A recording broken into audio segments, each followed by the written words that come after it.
Africa के सरसब्ज और शादाब जंगलात की गहराइयों में एक ऐसी कहानी दफन है जो लाखों साल पुरानी है। एक ऐसी कहानी जो तन्हाई, बका और उम्मीद का तरस देती है। ये कहानी है एक ऐसे पौधे की, शायद इस दुनिया का सबसे अकेला पौधा है।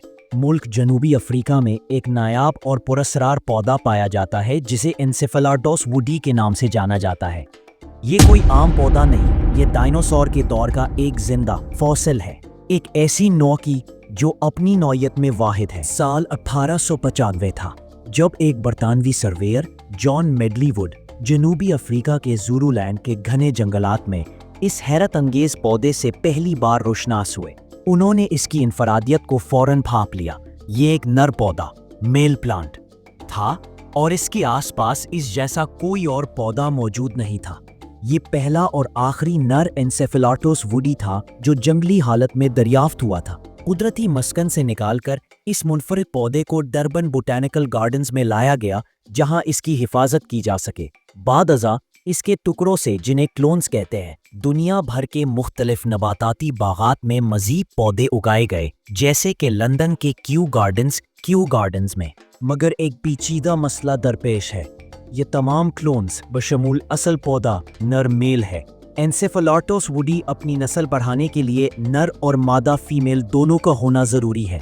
सिर्फ नर पौधों के साथ ये पौधा कुदरती तौर पर अपनी नस्ल नहीं बढ़ा सकता। पिछली 130 सालों से साइंसदानों की एक बड़ी टीम उस पौधे की गुमशुदा मादा पार्टनर की तलाश में सरगर्दा है।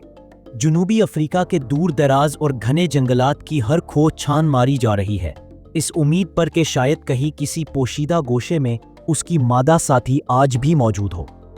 पिछली 130 सालों से साइंसदानों की एक बड़ी टीम इस पौधे की गुमशुदा मादा पार्टनर की तलाश में सरगर्दा है। जनूबी अफ्रीका के दूर दराज और घने जंगलात की हर खो छान मारी जा रही है, इस उम्मीद पर कि शायद कहीं किसी पोशीदा गोशे में इसकी मादा साथी आज भी मौजूद हो।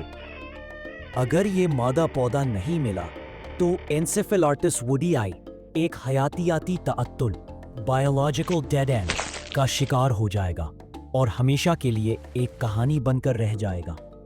इसकी बका का इन्हिसार अब मुकम्मल तौर पर इंसानी कावशों पर है।